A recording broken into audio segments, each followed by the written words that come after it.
सो hey guys, कैसे हो आप सभी लोग। Welcome back to my channel AG manga world. तो गाइस, आज मैं एक्सप्लेन करने जा रहा हूँ बुक ऑफ एस्पर यानी कि डीमन एम्पर का एक और बिल्कुल नया एपिसोड, जो कि होने वाला है एपिसोड नंबर 279। इसलिए वीडियो में आगे बढ़ने से पहले ही वीडियो को लाइक शेयर कमेंट सब कुछ कर लीजिए। तो अब जैसा कि लास्ट एपिसोड में हम लोगों ने देखा, मिस्टर जूजी चैंगफेंग क्वानरोंग एम्पायर के लोगों को अंदर बुलाने के लिए एम्पर से कैपिटल के गेट्सों को खुलवाने की गुजारिश कर रहे होते हैं, जिसके का साथ एम्पर के बाकी के सारे लॉयल गार्ड्स भी दे रहे होते हैं। इसलिए प्राइम मिनिस्टर जूजी चैंगफेंग भी अपनी बात से बिल्कुल भी पीछे नहीं हट रहा होता है। इस वजह से एम्पर काफी ज्यादा गुस्सा तो होता है, मगर ना चाहते हुए भी टियानियो के लॉकडाउन को हटवाने के ऑर्डर्स देने पड़ते हैं। तो अब आगे तो अब इस वाले एपिसोड की स्टार्टिंग हमें जू फेंग और स्वेंगर की ओर से दिखाई जाती है, जो कि ऊपर सीढ़ियां चढ़ते हुए हाई प्रीस्ट के मेंशन में जा रहे होते हैं। जैसे ही स्वेंगर और जू फेंग हाई प्रीस्ट के मेंशन के उस गेट को खोलते हैं, तो उस रूम में सामने की ओर देख करके जू फेंग कहता है कि क्या यही युन क्लैन की विरासत है,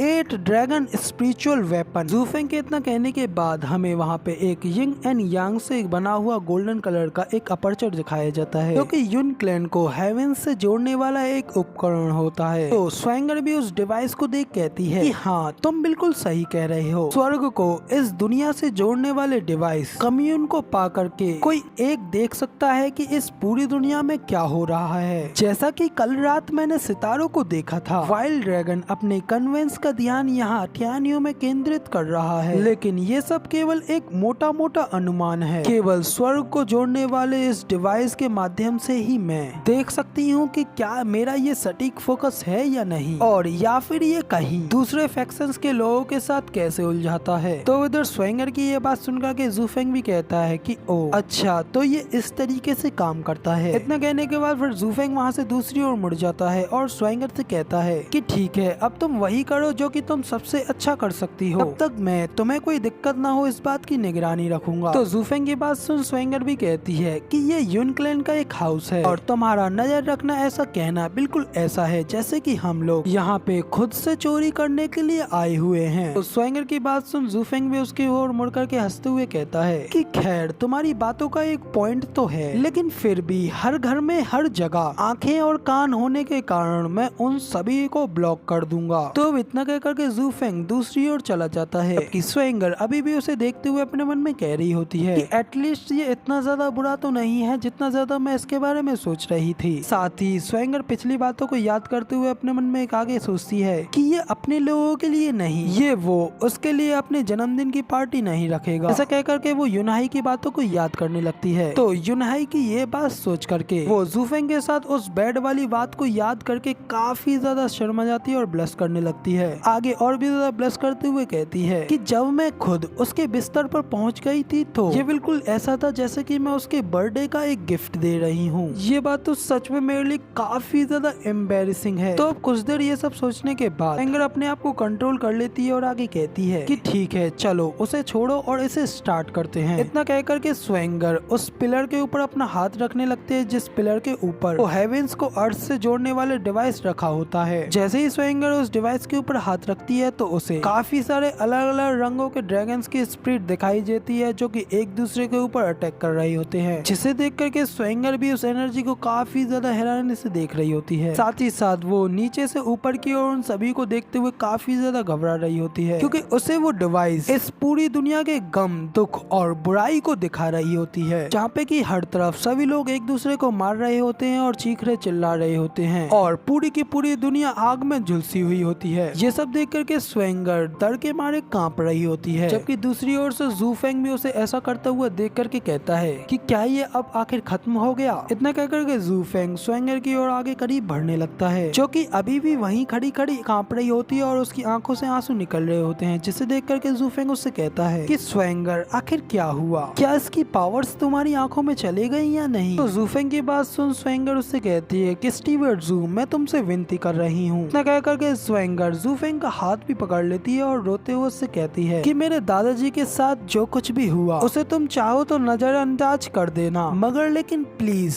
तुमको हत्या और खून के इस भयानक तांडव को रोकना होगा, क्योंकि यहाँ पे केवल तुम ही हो जो कि हमारे टियान्यू एम्पायर के इस भविष्य को बदल सकते हो और मासूम लोगों को आने वाले इस भयानक कष्ट से बचा सकते हो। तो अब स्वेंगर की ये बात सुन जू फेंग उससे अपना हाथ छुड़ाता है, उससे कहता है कि तुम्हें चिंता करने की कोई जरूरत नहीं है, मैं उसे रोकने के लिए जितना हो सके उतना अपना ज्यादा बेस्ट दूंगा। मगर लेकिन तो इधर जू फेंग की मगर लेकिन की बात सुनकर के स्वेंगर भी उससे कहती है कि मगर क्या? तो जू फेंग उससे कहता है कि मैं अपने प्राइवेट मैटर्स को अपने बिजनेस से दूर रखता हूँ, क्योंकि मैं अपने पर्सनल मैटर्स को सबसे आगे रखता हूँ और अब जब तुम मेरे साथ हो तो मैं तुम्हारी परेशानियों में हमेशा तुम्हारी मदद करूंगा, लेकिन बाकी सब जो कुछ भी है वो सब समय बीतने पर ही किया जाएगा। तो अब इसलिए तुम मुझे ये बताओ कि आखिर तुमने क्या देखा? तो अब इधर जू फेंग की बात सुन स्वेंगर उसे बताती है कि वाइल्ड ड्रैगन का फोकस इस समय सबसे ज्यादा ल्यू क्लैन के ऊपर है। तो अब स्वेंगर की बात सुन जू फेंग भी सीरियसली तरीके से कहता है कि आखिर तुम्हारे ये कहने का क्या मतलब है? तो स्वेंगर उसे बताती है कि ये वो है जिसके बारे में भाग्य ने मुझे बताया है। वाइल्ड ड्रैगन काफी ज्यादा सख्ती से नीचे आएगा, मगर लेकिन इसका एक काफी ज्यादा प्रभावशाली प्रभाव भी है, जिसमें कि बाकी के तीनों फैक्शंस के फॉर्चून यानी कि भाग्य में और भी ज्यादा वृद्धि होगी, जबकि इसकी जगह पे ल्यू क्लैन कमजोर होता जाएगा और क्वान रोंग का टियान्यू में आना ल्यू क्लैन के लिए एक काफी ज्यादा अशुभ संकेत है। अब इधर स्वेंगर की बात सुन जू फेंग भी थोड़ा हैरान होता है और कहता है कि मगर लेकिन आखिर ऐसा कैसे होगा